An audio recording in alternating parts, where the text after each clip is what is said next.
Voilà, merci à tout le monde, merci à nos fidèles téléspectateurs, vous qui nous suivez de partout, c'est votre émission que vous aimez tant, le panel, en direct de Tosungana Télévision, votre émission qui vous accompagne avec des diverses thématiques, surtout que nous sommes dans l'obligation de vous chercher ceux qui maîtrisent la matière. Nous voulons plus rester professionnels. La République démocratique du Congo, surtout pendant ces temps, depuis les dimanches, tout le monde est debout. Pourquoi? Parce qu'il y a un coup d'État raté.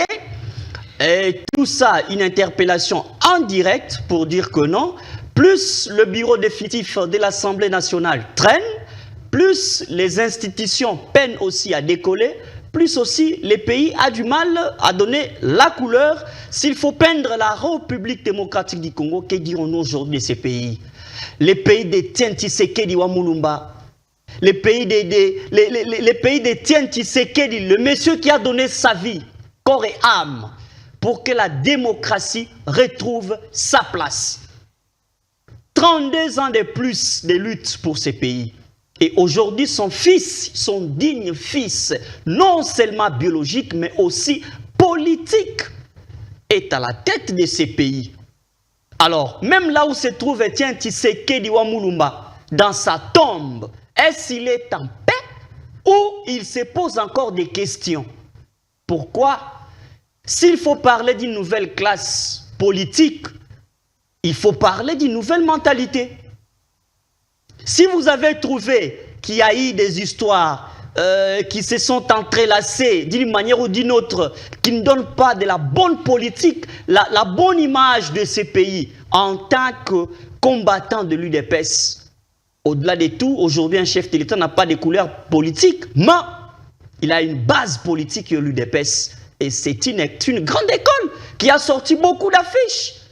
Tout le monde qui se réclame d'être de l'opposition aujourd'hui, tout le monde vient de la grande école de Etienne Tshisekedi wa Mulumba. Alors, la vigilance, parce que la faiblesse, c'est que rien ne marche à l'instant. Aucun secteur ne marche. Et qu'est-ce qu'on va dire? Au lieu que les gens, le peuple congolais suive maintenant, en fait, je parle de tout le peuple, au lieu que le peuple aujourd'hui suive des réunions d'État, mais nous suivons des réunions politiques. C'est ça ce qui fait mal, ça dérange. Un monsieur qui peut prendre le palais de la nation en otage, il fait des vidéos en direct. Ça laisse entendre. On ne sait pas, c'est politisé, on ne sait pas, mais c'est un monsieur qui est connu sur la scène politique, étrangère et nationale, et interne chez nous aussi. Alors, c'est une interpellation indirecte. Là, s'il faut croiser les bras, il y a les gens qui se préparent là à l'Est. Il y a les Nanga qui sont là, ils se préparent. Ils sont nombreux, les ennemis de ce pays. Alors, il faut agir. On avait aimé quand le chef de l'État, lors de la sortie, après une réunion avec les caciques de l'Union sacrée, il a dit, mais regardez, si vous continuez, alors je vous renvoie à de nouvelles élections. Oui, mais il faut prendre des décisions, chef de l'État. Parce que quand on reste plus sur des paroles, et les gens vous collent des casquettes, peut-être, il peut faire l'illusion, mais sur terrain, ça laisse entendre qu'il y a des séquelles. Tout ça, c'est une interpellation. Alors, c'est une parenthèse, mais on va en parler dans cette belle émission plateau spécial 7e anniversaire du parti politique Nouvel Élan du Congo. C'est ça, parti politique Nouvel Élan du Congo. En sigle, on peut dire PANECO, qui est dirigé par le président, son président national, Bernard Kayumba Chikiloué. Vous le connaissez très bien, il est député honoraire, mais actuellement membre du conseil d'administration à la Régie des eaux. Alors pour en parler, ce 7e anniversaire, c'était le 20 mai que ce parti politique a fêté le 7e anniversaire. Nous voulons savoir, le président de ces partis n'est plus à l'Assemblée nationale, bien qu'il soit au conseil d'administration. Quel bilan nous pouvons tracer aujourd'hui pour ces grands partis politiques qui est là pour lutter pour l'intérêt général de ce peuple congolais? Est-ce Jusqu'en 2028, ce parti tiendra toujours les coups. Alors pour en parler et en discuter, nous avons reçu sur ce plateau Maître Rigen Kolai Dikala, qui est secrétaire général adjoint du PANECO. Voilà, il est secrétaire général adjoint en charge de questions politiques. C'est avec lui qu'on va développer sur ce 7e anniversaire. Alors, Maître Rigen, merci d'avoir répondu présent à ces grands plateaux spéciaux dédiés à votre 7e anniversaire, à votre cher parti politique qui est le PANECO. Nous vous avons reçu avec beaucoup d'engouement. Merci. Merci, c'est également une expression de joie pour nous d'avoir reçu le privilège, n'est-ce pas, d'être invité à ces beaux plateaux. Question de parler de notre cher parti politique, le Parti du Nouvel Élan du Congo, le PANECO en sigle, et efflairer bien entendu des questions d'actualité politique. Merci, c'est une grande joie pour nous et pour toute la famille PANECO. Merci, joyeux anniversaire, parce que bien qu'il y a un jour passé, ça s'est fait au courant de la semaine, même jusqu'à la fin du mois. Absolument, absolument. C'était cette fête qui a régné hier à notre siège national et bien entendu dans d'autres sièges provinciaux. La fête a été totale parce que 7 ans, c'est peu, mais c'est également beaucoup. À 7 ans, l'enfant peut apprendre déjà à parler, à écrire et à exprimer ses sentiments. Et donc, à 7 ans, nous sommes un parti naturellement mûr, capable de diriger le pays parce que nous avons acquis la maturité, nous avons suffisamment grandi et nous disons merci à toutes ces personnes qui ont cru dans la vision prônée par l'initiateur même de ce parti, qui n'est d'autre que le président national, le président honorable Bernard Kayumba. C'est lui. C'est comme ça qu'on vous appelle Kayumbiste à vie. Vous l'avez tiré de ces noms-là. Écoutez, on nous appelle Kayumbiste rien que parce que nous essayons de pasticher pas à pas les qualités intrinsèques qu'incarne la personne de l'honorable Bernard Kayumba. C'est un monsieur qui aime beaucoup son pays, qui prône les valeurs républicaines. Et sur base de ça, nous qui avons adhéré au parti et qui avons compris sa vision, nous essayons d'imiter ces bons exemples. C'est comme ça qu'est né ces courants politiques que nous avons appelés les kayumbismes. Aujourd'hui au Congo, partout où vous partez, vous allez rencontrer des kayumbistes. Il y a certains kayumbistes même qui ne sont pas encore membres effectifs du PANECO, mais qui, par ses interventions médiatiques, ils voient en lui un jeune plein de potentialités, plein de valeurs, et ils essayent de copier. Les gens m'écrivent dans les réseaux sociaux que je ne connais pas, mais qui se proclament aussi être des kayumbistes à l'instar de nous-mêmes. Très bien, merci beaucoup. Là, c'était un mot supplémentaire sur cette grande fête du parti PANECO, 7e anniversaire, créé en 2017. Créé dans le 20 mai 2017. Exactement, le PANECO est créé en 2017. Voilà, s'il faut caricaturer les PANECO, qu'est-ce qu'il faut retenir du PANECO? Écoutez, il faut retenir que le PANECO est un parti social-démocrate. Différemment des autres partis, le PANECO met son action sur la jeunesse. Vous allez vous rendre compte qu'au PANECO, ce sont les jeunes qui dirigent. La vision de l'honorable Bernard Kayumba, c'est de croire en la jeunesse. C'est de croire que la jeunesse est capable de diriger, la jeunesse est capable de contribuer activement au développement de notre pays. C'est pourquoi il a centré toute son action sur la jeunesse. Quand vous allez au PANECO, vous voyez, moi je suis secrétaire général adjoint en charge de questions politiques alors que je suis jeune. Si j'étais dans un autre parti politique, je serais certainement membre de la Ligue des jeunes, malgré mon ancienneté, malgré mes compétences. C'est ce qui frise le mal dans beaucoup de partis politiques. Et c'est comme ça qu'à cette occasion, je voudrais profiter pour dire aux jeunes que s'il y a un parti politique auquel nous devons adhérer pour réaliser nos rêves politiques, c'est les PANECO. Au PANECO, nous combattons les tribalismes. Au PANECO, nous combattons également le népotisme. Au PANECO, nous prenons la compétence. Quand vous êtes compétent, on va vous mettre à votre place.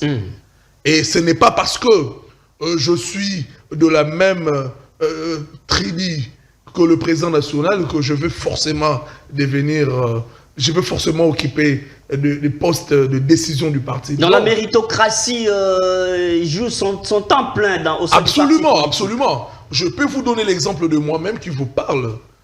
Je suis d'origine du Congo central, je suis un Congo et j'ai adhéré au parti.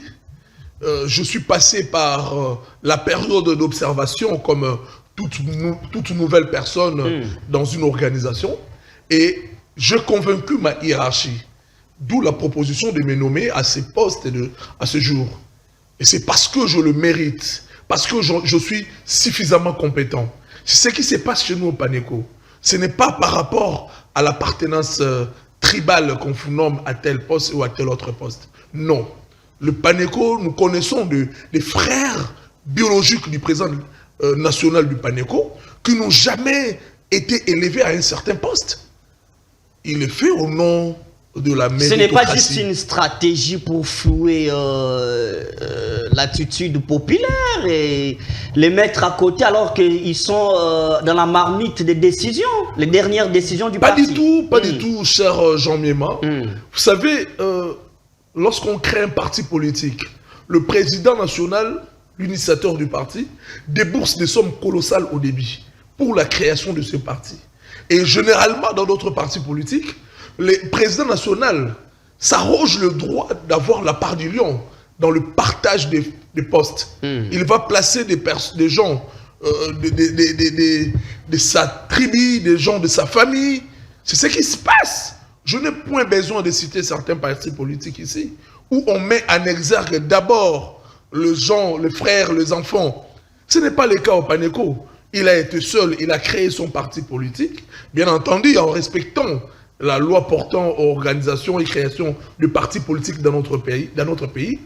Il y a eu 26 membres cofondateurs qui appartenaient chacun aux différentes provinces, aux différentes 26 provinces que compose notre pays. Et c'est avec cela. Mais sur le plan financier, il n'a pas connu la participation des autres. Eh bien, il a créé comme ça. Mais lorsque nous dirigeons le parti, nous qui n'avions pas été au parti, nous participons aux décisions du parti, nous participons au bon fonctionnement du parti. Parce que le président national du PANECO, il n'est pas dictateur pour prendre seul des décisions. Nous les prenons toujours ensemble, comme si nous avions d'ailleurs apporté nos contributions financières lors de la création du parti. Très bien, merci beaucoup, Maître Rigen Nkolayi Dikala. Je rappelle que vous êtes secrétaire général adjoint en charge des questions politiques. Pour ceux qui nous ont pris un peu en retard, nous sommes en direct. C'est pour fêter le 7e anniversaire du parti politique Nouvel Élan. C'est ça, Nouvel Élan du Congo. Exactement. Voilà, PANECO en sigle. Alors, vous dites, les PANECO met l'accent sur... En fait, le président national croit tant la jeunesse, et il met l'accent sur la jeunesse. C'est bien beau. Mais pourquoi nous pouvons l'appeler aujourd'hui député honoraire? Parce que ces pays, en majorité, ce sont les jeunes qui dominent. Pourquoi il n'a pas joué à cette belle carte politique pour être au Parlement? Vous savez, le PANECO a activement participé aux élections de 2023. Et les candidats du PANECO ont été effectivement votés par leurs différentes populations, par leurs différents électeurs. Et le cas de l'honorable Bernard Kayumba a surpris plus d'un Congolais. Faites un tour à Lukunga, c'est son fief naturel. Vous êtes de l'Union sacrée, je pense. Exactement. Je tiens à vous rappeler que l'honorable Bernard Kayumba est également rapporteur de l'Union sacrée. C'est par la discipline politique que l'honorable Bernard Kayumba s'est réservé le droit d'ester en justice contre la CENI. Nonobstant pour ne pas l'avoir proclamé élu. Il est tellement discipliné parce que nous qui sommes de l'Union sacrée, nous qui avons organisé, nous qui avons fait que les élections aient lieu en 2023, pardon, nous n'allons pas jeter de l'opprobre sur ces mêmes élections que nous avons tant soutenues. C'est ce qui justifie le silence de l'honorable Bernard Kayumba. C'est ce qui justifie sa réserve à aller en justice contre la CENI. Un bon silence ou un mauvais silence Non, ça c'est ce qu'on appelle... Gaspiller son argent pour une campagne électorale et à la fin ne rien récolter. Écoutez, silence. Jean Miema, au Paneco, l'honorable Bernard Kayumba nous a toujours dit ceci. Nous ne faisons pas la politique pour nous-mêmes, mais nous faisons la politique pour les autres. Nous le faisons exclusivement pour l'intérêt général de la population. Ce n'est pas parce que la CENI ne l'a pas proclamé élu que l'honorable Bernard Kayumba va décider de prendre les armes et combattre son propre peuple. Non, on ne le fera pas. Nous nous sommes dit que rien n'est perdu. L'échec n'est pas une fatalité en soi. Il y a 2028, il y aura des élections. Parce que pour nous, les légalistes, pour nous, les démocrates du Paneco, nous sommes persuadés que la seule voie par laquelle on peut atteindre le pouvoir, c'est les élections.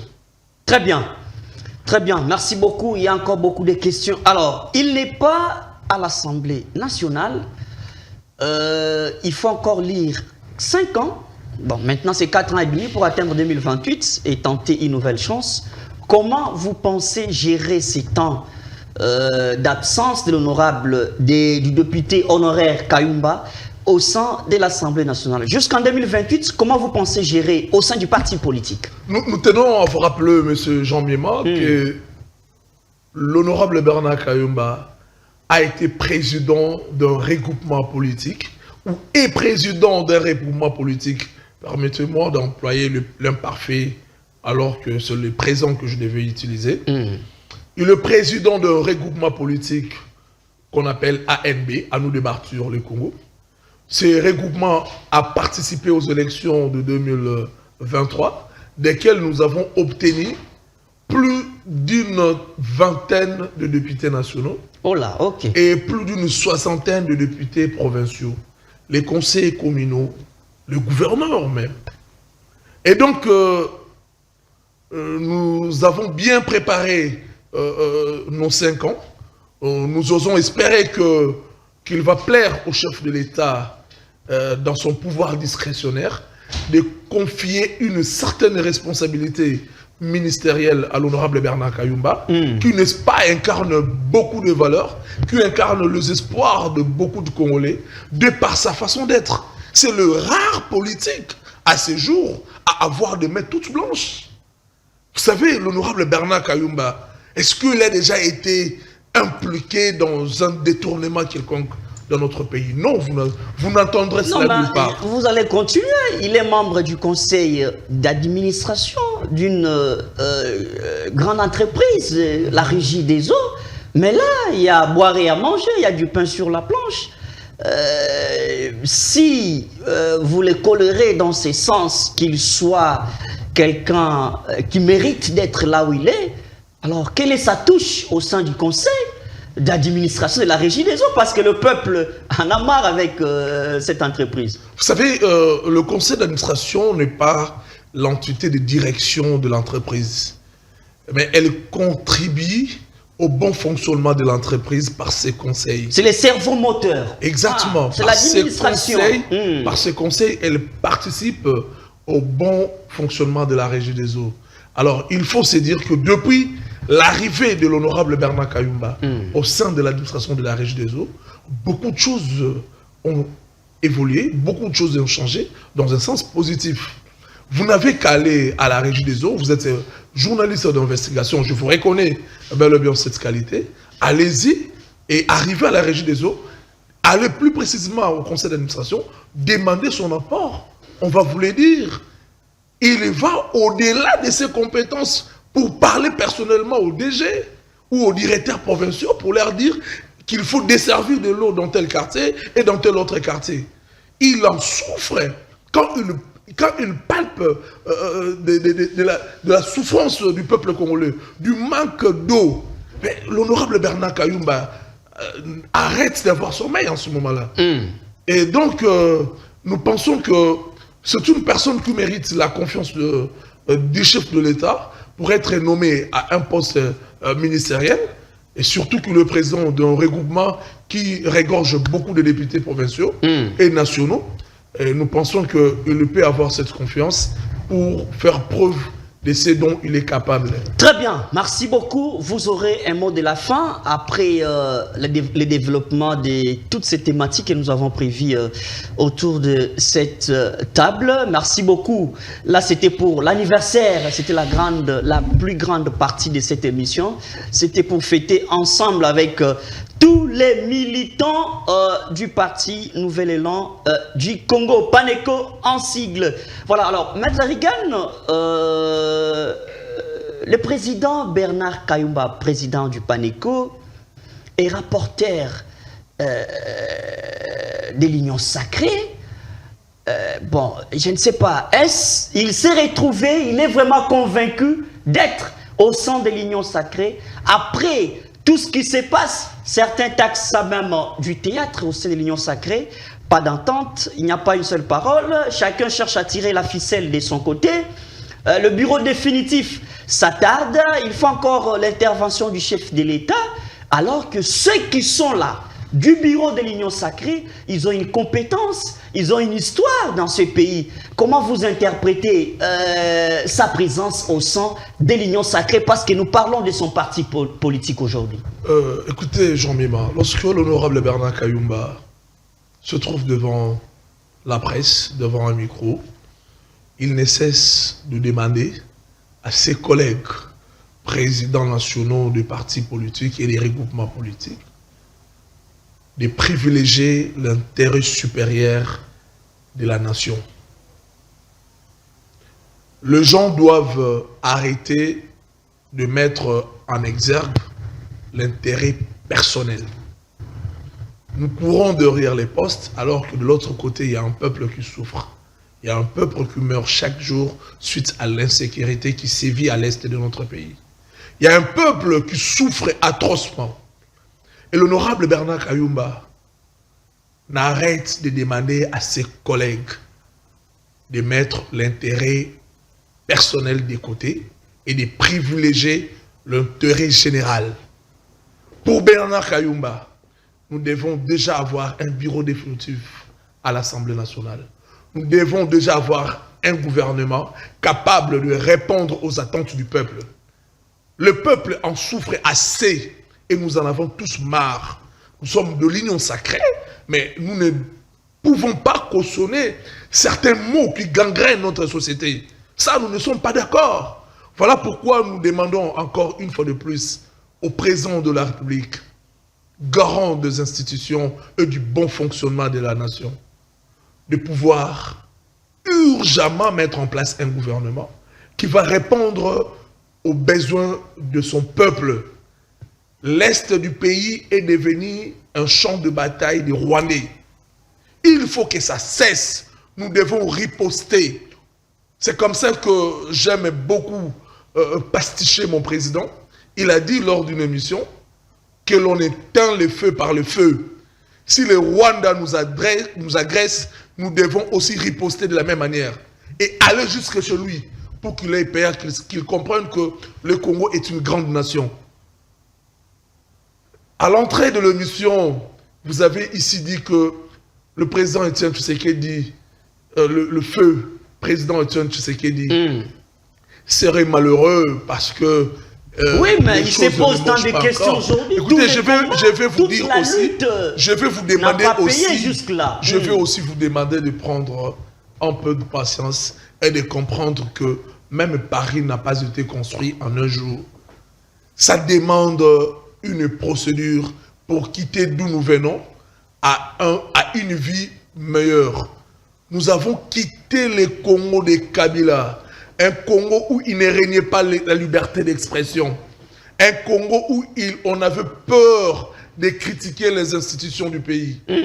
Et aujourd'hui, nous avons suffisamment dépassé ce stade.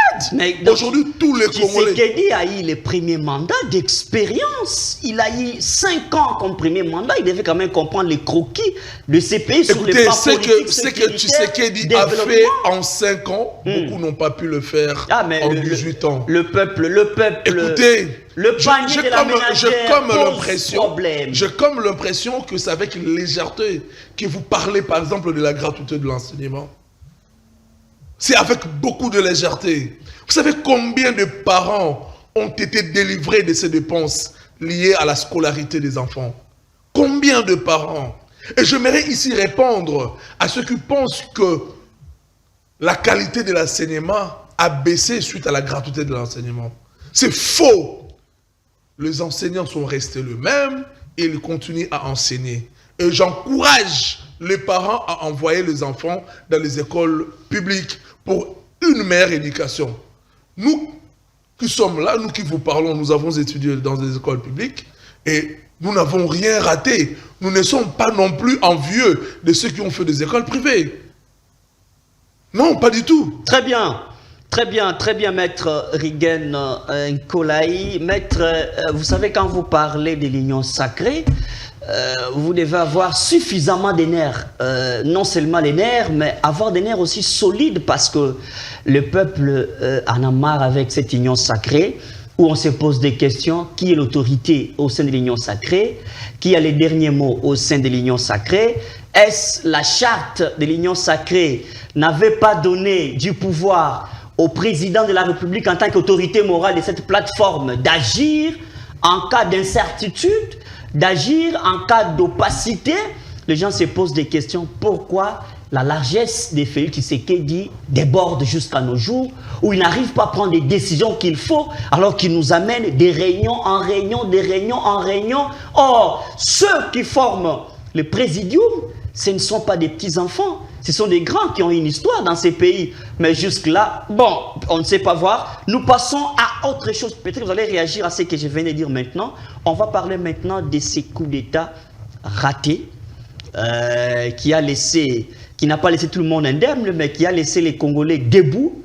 Les gens se posent des questions. Le début et la fin ne se racontent pas. On a attendu une communication officielle du gouvernement, mais là, c'est à tâtons. Les côtés militaires donnent une autre communication, le gouvernement une autre communication. Vous pensez que le président Félix doit avoir un petit souci avec la sélection qui doit former sa ceinture? Avant d'en arriver là, je voudrais faire remarquer aux téléspectateurs que le président Félix Tshisekedi est caractérisé par une démocratie légendaire. C'est ça les mal. Il est tolérant. C'est ça les mal. La démocratie. Sa largesse. Écoutez, Jean Miema, arrêtez de déformer. Arrêtez de déformer ceux qui nous suivent. La démocratie n'est pas un vice. C'est une qualité à cultiver absolument. Tout le monde, nous devons apprendre à être démocratique, à savoir entendre l'autre. La vérité ne se trouve pas forcément en soi. La vérité peut se trouver chez l'autre. Et c'est dans ce dynamisme que Félix Tshisekedi est en train de nous embarquer. Il a légué une grande responsabilité aux responsables, comme vous venez de le dire, permettez-moi, la tautologie. Et ce sont ceux-là qui sont en train de travailler et vont finalement faire un rapport. Est-ce qu'ils tiennent compte du temps? La notion de la temporalité. Absolument, soyez sûrs, on est limité soyez rassurés que l'union sacrée ne va pas extrapoler, ne va pas exagérer jusqu'à aller en juin. Avant la fin de la semaine, nous aurons un bureau définitif de l'Assemblée nationale. Si en aurait, c'est après combien de tracts, après combien de difficultés, après combien de c'est là même la beauté de la démocratie. De la discussion devra jaillir la lumière. Et ça étouffe le deuxième mandat de Félix, hein, parce qu'il a maintenant 4 ans et demi. Il a 4 ans et demi. Ce mandat, c'est le mandat du travail. C'est le mandat de la création des emplois. C'est le mandat qui va mettre fin à l'insécurité qui a longtemps sévi à l'est de notre pays. C'est le mandat qui va tout remettre à l'ordre. C'est le mandat qui va mettre hors de temps de nuire tout ce qui détourne l'argent du trésor public. c'est les mandats où les Congolais vont se sentir heureux de vivre chez eux et vont arrêter d'octroyer la moindre chance d'aller vivre en Europe. Avec une nouvelle justice ou avec celle dont lui-même a taxé d'être une justice? Jean Miema, croyez-moi, je suis le plus heureux de vivre à l'époque de Félix Antoine Tshisekedi. Ah oui, parce que nous sommes habitués à connaître... quand c'est la coule douce, on peut dire ça, mais les petits peuples... Nous sommes habitués à vivre... Que le pain en train de suivez-moi, Jean Miema. Nous sommes habitués à vivre avec des démagogues. Des gens qui nous font croire que c'est blanc alors que tout est noir. Félix Antoine Tshisekedi est l'un des premiers politiques qui a eu le courage de dire à la face du monde que notre justice est malade. Vous savez, quand on veut résoudre un problème, il faut commencer par l'identifier. Sinon, on n'arrive pas à identifier les problèmes, on ne saura pas non plus les résoudre. Lorsqu'il a commencé par dire que la justice est malade, vous pensez qu'il est en train de dormir sur les lauriers en ce moment? Il est en train de travailler pour remonter la justice, pour que nous ayons effectivement une justice distributive, comme le veut le PANECO. C'est cela. Mais puisque je dois répondre à la question du fameux coup d'État, c'est avec beaucoup de douleur que je prends la parole pour en parler devant les médias. C'est quand même une honte, parce que je me dis, pendant que je parle, un expatrié, un étranger peut me suivre. Et que dans le monde entier, on en parle, c'est ridicule. En plein 21e siècle, on peut prétendre accéder au pouvoir par les armes. Mais c'est ridicule. Ça nous fait reculer. Le Congo doit évoluer. Si vous voulez accéder au pouvoir, vous voulez devenir président de la République, la Constitution a tout établi. C'est par les élections. C'est par ces jeux démocratiques. Ce n'est que par ces jeux démocratiques que l'on peut accéder au pouvoir. Pour vous, maître, s'il vous plaît, pour vous, qu'est-ce que vous reprochez à tous ces gens? Parce que Joseph Kabila a géré ces pays pendant 18 ans. Et je ne pense pas qu'on a une fois suivi et que quelqu'un prenne en otage un bureau le plus sécurisé comme les palais de la nation. De l'autre, je n'avais pas fini à parler. J'étais en train de condamner d'un côté l'idée qui a motivé nos compatriotes à venir chercher à prendre le pouvoir par les armes. Et de l'autre côté, je voudrais aussi interpeller nos services de sécurité. La DGM notamment. Parce qu'il faut qu'on arrive à identifier les entrées de ces différents assaillants. Parce que la plupart ont brandi des passeports américains. Et d'autres nous ont prouvé qu'ils n'habitaient même plus le pays. Mais comment sont-ils entrés au pays avec toutes ces armes et que la DGM ne s'en aperçoive pas? Oui, mais c'est sous la plume de Félix Antoine Tshisekedi Tshilombo, qui est président de la République. Écoutez, tous ces services de sécurité... Sa discipline doit s'étendre partout. Nous n'allons pas... Je vous ai dit tantôt que même Paris n'a pas été construit en un jour. Les gens qui dirigent ces institutions ont également travaillé avec Kabila et d'autres même avec Mobutu. Vous n'allez pas me dire que c'est par la venue de Tshisekedi que leur mentalité va changer d'un coup. Ça va prendre du temps. C'est un processus. Que le service de sécurité, l'ANER, la DEMIAP, je ne sais moi quoi encore, arrêtent de passer leur temps à instruire des infractions de droit commun. Qu'ils puissent se focaliser dans leur travail naturel. C'est de fouiner les informations. Leur travail consiste à sortir des informations les plus cachées et les ramener à la disposition des autorités compétentes pour prendre des mesures idoines. Arrêtez de passer le temps à traiter des dossiers de l'escroquerie, de vol, et que sais-je encore. Envoyez ces dossiers directement au parquet. Et vous aussi, peuple congolais, quand on vous a escroqué quelque part, vous avez été victime d'une escroquerie, d'un vol ou d'une injure publique. Mais allez-y dans le parquet civil, vous le connaissez. Si c'est un militaire qui vous a insulté, qui vous a escroqué, allez-y au parquet militaire. Très bien, maître Rigen Kolai, pour vous le temps de prendre un peu de l'air. Je rappelle à ceux qui nous suivent que c'est le 7e anniversaire du parti politique Nouvel Élan du Congo, PANECO en sigle, dirigé par le président, son président, qui est le membre du conseil d'administration de la Régie des eaux, Bernard Kayumba.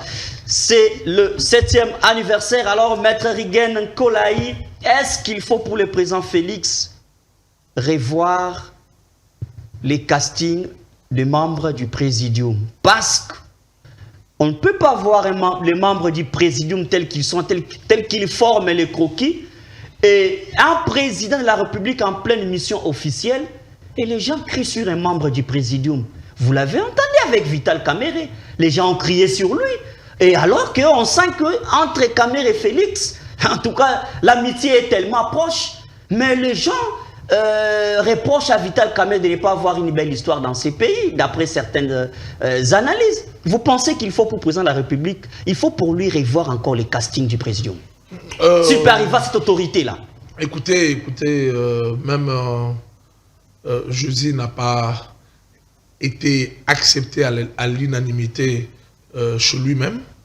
Je voudrais ici dire que si dans une activité quelconque, les gens ont scandé des mots désobligeants à l'égard du président... Parce qu'il y a une raison d'être fondamentale, ils n'en ont pas fait comme ça au hasard. Non, écoutez, nous sommes légalistes.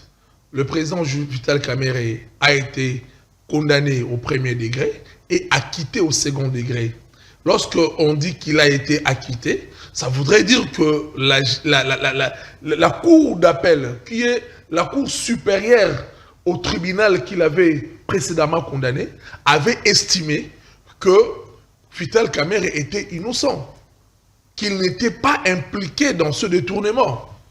Alors, lorsque cette cour a déclaré ainsi, je ne me vois pas, moi, venir devant le média, continuer à dire que Vital Kamerhe est voleur.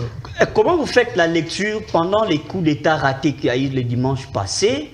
La maison de Vital Kamerhe a été visée. Quelle est votre lecture? Écoutez, ce sont des voyous, ce sont des bandits qui ont voulu déstabiliser les pays. Pourquoi pas? Ils ont cherché. Pourquoi pas d'autres têtes, seulement Vital Kamerhe? Écoutez, ils ont cherché quelqu'un qui a une grande notoriété dans le pays, et s'ils arrivaient à battre Vital Kamerhe, je pense que ça ferait la joie de ceux qui l'ont commandité ou de ceux qui l'auront fait. Non, mais Félix Tshisekedi n'a pas que Vital Kamerhe près de lui. Il a bâti le mais il n'avait pas non plus. Affiche. Il n'avait pas non plus la possibilité de se retrouver chez toutes ces personnes.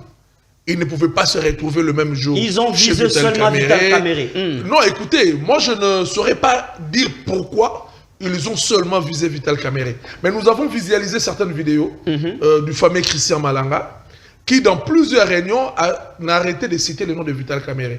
Peut-être qu'il a un problème particulier avec l'honorable Vital Kamerhe et qu'il voulait à ce jour-là mettre fin à sa vie. Mais c'est Dieu qui lui a donné cette vie et Dieu a refusé qu'on puisse lui ôter la vie. Alors que nous pensons que nous allons demander à notre justice d'organiser un procès qui sera pédagogique à l'égard de tous ces autres Congolais qui voudraient également emboîter les pas à cette aventure. Il faut leur dire, il faut leur faire comprendre que l'unique façon d'accéder au pouvoir, c'est par les élections. Et par la même occasion, je voudrais également saluer la bravoure de nos FARDC qui sont en train de monter en puissance. Parce qu'il faut reconnaître que notre armée est en train de se rajeunir du jour au lendemain. Le jeune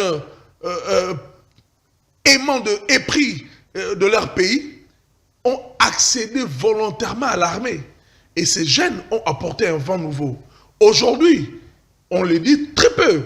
Parce que c'est là aussi que moi je reproche une certaine fébrilité dans notre presse. Lorsque la RDC est attaquée, ou lorsque les ennemis prennent de l'avance sur notre armée, on en fait une information durant toute la journée. Mais lorsque les FARDC reprennent la position ou commencent à faire fuir l'ennemi, on en parle très peu. Vous n'êtes pas sans ignorer qu'à ce jour, la RDC est en train de prendre du progrès face aux ennemis, face aux Rwandais. Et notre armée est très disciplinée. Nous avons vu de belles images qui ont circulé où un militaire congolais est en train de donner de biscuits, de l'eau à boire aux enfants qui sont victimes de cette insécurité, aux enfants qui ont perdu leurs parents durant ces atrocités. Ça, c'est des images que nous n'avions pas vues à l'époque de Kabila. Très bien. Merci beaucoup, Maître Rigen Nkolaï. Nous arrivons déjà vers la fin de cet entretien qui a comme qualificatif le 7e anniversaire du PANECO. Ça s'est fait avec tous les militants. Préparatif 2028, c'est pour voir encore l'honorable Kayumba récupérer le siège au sein de l'Assemblée nationale. Pourquoi pas du Sénat? Parce que les Congo aujourd'hui, tout le monde vise d'aller un peu plus loin. Alors, nous arrivons vers la fin déjà de cet entretien. Quel peut être votre mot de la fin? Les souhaits, des propositions pour que ceux qui nous suivent aussi puissent adhérer. Bien qu'aujourd'hui, être dans un parti politique, c'est comme du passe-temps, comme me disait quelqu'un. Parce que les politiques nous ont fait fatiguer avec des discours et des discours. Il suffit qu'ils soient déjà élus. C'est fini. À nous revoir après 5 ans. C'est après 5 ans qu'il faut revenir encore bercer sa base, comme on peut le dire. Alors, un mot de la fin. On termine l'émission. Merci beaucoup, Jean Méman. Il me sera très difficile de dire le mot de la fin. Tout simplement parce que j'aurais aimé rester encore sur ce beau plateau, même jusqu'à 22 h. Continuer à parler. Non, mais on a du mal à vous avoir au plateau, ça vous le savez. Non, écoutez, on a du mal à vous avoir au plateau. Écoutez, c'est juste par la discipline politique, parce que nous sommes un parti très structuré. Nous ne passons devant la télé que lorsque c'est nécessaire, ou lorsque nous avons requis l'autorisation du président national.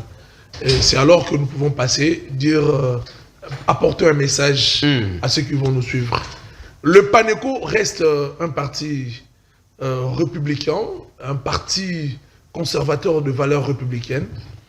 Nous demandons aux jeunes et à toute personne désireuse de faire la politique de nous rejoindre. Le PANECO est à ce jour installé pratiquement dans toutes les provinces de notre pays. Le PANECO est au Congo central, le PANECO est dans le Haut-Katanga, le PANECO est à Kolwezi, le PANECO est dans le Nord Kivu. Vous voulez gagner l'ACP qui est aussi installé partout écoutez, en RDC, je n'aimerais avec pas, des petits bureaux. Je n'aimerais vraiment pas faire cette comparaison avec des partis où on n'apprend pas les valeurs, où on n'apprend pas la citoyenneté chez le membre. Au PANECO, nous préférons manquer de l'argent, mais avoir et être porteur de valeurs. Parce que lorsque vous me parlez, par exemple, de l'ACP, comme vous le dites, son leader a brillé par un échec lamentable à la tête de la ville de Kinshasa. Aujourd'hui, la ville de Kinshasa ressemble à une crasse, tout simplement parce que nous avons eu la malchance d'avoir Ngobila au sommet de la ville. Et ça, c'est un grand problème. Vous n'allez pas comparer les PANECO à ces partis qui prônent les antivaleurs. Ngobila est cité dans plusieurs détournements. Ngobila a été cité même dans une fraude électorale. Vous êtes juriste, il jouit encore de la présomption d'innocence parce que... Écoutez, l'organe, j'ai bien dit qu'il a été cité, l'organe habilité à dénoncer ces antivaleurs était la CENI. La CENI l'a dit publiquement. Et jusqu'à ce jour, ils ne nous ont jamais prouvé le contraire. Vous savez, nous au PANECO, pour nous, l'intérêt général est le maître mot. La révalorisation de la jeunesse est la principale action de tout kayumbiste. Nous nous battons pour révaloriser la jeunesse. Nous sommes fiers d'avoir au bureau d'âge de l'Assemblée nationale un jeune du Sénat, pardon, un jeune de 30 ans et de 31 ans, en la personne de l'honorable Ivan Kazadi. C'est pour nous une fierté. Et c'est ce que nous voulons au pays. Nous prions également au chef de l'État, lorsqu'il va publier son gouvernement, de penser à nommer des jeunes, à l'instar de l'honorable Bernard Kayumba, à l'instar de votre serviteur, Maître Nkola Edikala, Rigen, à la tête, par exemple, du ministère des Sports, qui est devenu la cour du roi Péto. Vous voulez combattre le vieux qui est là Écoutez, avant la nomination de Kaboulo, j'ai personnellement combattu le travail de son prédécesseur, à la personne de Serge Koné, qui avait détruit le ministère des Sports, qui avait détruit toutes les disciplines sportives de notre pays. Même le football, le sport roi, n'a plus son ampleur d'antan. Les championnats nationaux se jouent à l'insu de tous les jeunes. Pas plus tard que la semaine dernière, Mazembe a joué contre V-Club. Mais qui était au stade? Qui était au stade? C'était vide. Parce que les animateurs de ces ministères ne donnent pas le goût. C'est des jeunes que nous sommes en train de détruire et que nous sommes en train de préparer pour rejoindre la délinquance. Il ne sera pas étonnant donc de voir tous ces joueurs pétris de talent rejoindre la rue pour devenir Koulouna. Parce qu'ils n'ont pas été bien gérés par M. Kaboulo. Il est temps que M. Kaboulo dégage et que les valeurs comme nous puissions les remplacer. Une fois nommé à la tête de ces ministères, je rendrai ces ministères viables par tous. Le sport, dans toutes ces disciplines, va rayonner au pays. Très bien. Très bien. Merci beaucoup au maître Rigen Kolaï Dikala. Vous avez été l'invité du panel pour la première fois. Nous vous espérons que ce ne soit pas la dernière. Merci. On vous aura encore pour un autre plateau spécial, soit en débat contradictoire face à d'autres partis politiques opposants au pouvoir. Nous sommes arrivés à la fin, mais bien cela, on veut rappeler quelque chose. Le peuple congolais attend quelque chose. Ça, la responsabilité revient au gouvernement en place qui gère les affaires courantes. L'attaque qu'il y a eu au palais de la nation. Vous devez préparer au peuple congolais une très bonne communication. Il ne faut pas que le peuple reste dans le qu'est-ce que c'est comme on le dit à tout moment. Il ne faut pas qu'un peuple congolais pose la question à un autre Congolais, mais qu'est-ce qui s'était passé? Donner des vraies communications. Et avant qu'il y ait des communications, il y a ce qu'on appelle des relations interministérielles. Vous devez avoir une mesure d'entente avec l'armée. Il faut avoir une seule communication. Parce que là, vous nous laissez déjà emporter. L'armée donne une autre communication. Les porte-parole du gouvernement donnent une autre communication. On se pose des questions. Est-ce des relations interministérielles ou intergouvernementales existent encore dans ces pays? Pas plus loin, vous avez suivi le conseil qu'il y a eu le dimanche de Moïse Mbiye. L'hôtel de ville annule les concerts. Le ministre de l'Intérieur, Peter Kazadi, confirme les concerts. Et les gens se posent des questions. Mais on ne sait pas, pendant le gouvernement de Tshisekedi, pourquoi chacun veut gérer dans son coin alors qu'il y a ce qu'on appelle des relations interministérielles? Ça ne va pas. Vous donnez l'impression, c'est comme si aller à l'université, c'est du passe-temps. Non. Le peuple congolais a besoin au moins de retrouver son souffle. On ne peut pas rester devant des télévisions, on ne peut pas rester devant nos frères et sœurs en train de voir que la situation ne marche pas alors que nous avons des institutions, nous avons des autorités compétentes gérer la situation comme il faut. Si c'était un citoyen congolais qui aurait attaqué, soit mené une attaque sur le sol américain, français, aujourd'hui, on parlerait d'autres choses. Mais jusque-là, vous avez suivi la communication de l'ambassadrice des États-Unis d'Amérique. L'Amérique est prête à coopérer avec le gouvernement congolais. On ne sait pas c'est quoi la communication. Et de notre côté, qu'est-ce que vous faites? Aujourd'hui, vous êtes accusé par les Brazzaville. Le Congo-Brazza vous accuse parce qu'il y a un obus qui est tombé comme ça, qui vient de la RDC. Tout ça, pourquoi seulement les Congos? On va compter, il faut combien d'années pour qu'on sente la souveraineté de ces pays? Non, ça dérange, ça commence à déranger. Vous avez suivi le peuple congolais, le peuple va vivre, va investir. Mais comment ils vont revenir? Quelqu'un accepte la souffrance à Libanda, qui a mon misu. Non, s'il y a les accords, il y a les gens qui acceptent, héros Namboka. S'il y a les accords qui vous bloquent, alors cherchez comment est-ce que vous pouvez aller au-delà de tout. Le président de la République, vous êtes fils politique et biologique d'Étienne Tshisekedi Wamulumba. Donnez votre image. Que les gens qui sont là, qui pensent vous calquer autrement, donnez votre position. Nous sommes arrivés à la fin de cette émission. C'était un plateau spécial du 7e anniversaire du parti politique Nouvel Élan du Congo. Nous avons reçu pour vous sur ce plateau Maître Rigen Kolai Dikala, qui est secrétaire général adjoint en charge des questions politiques. Suivez la rediffusion de cette émission à 22h20 et sur la chaîne YouTube JM Panel HD. Moi je vous dis, on se retrouve à la prochaine. Merci.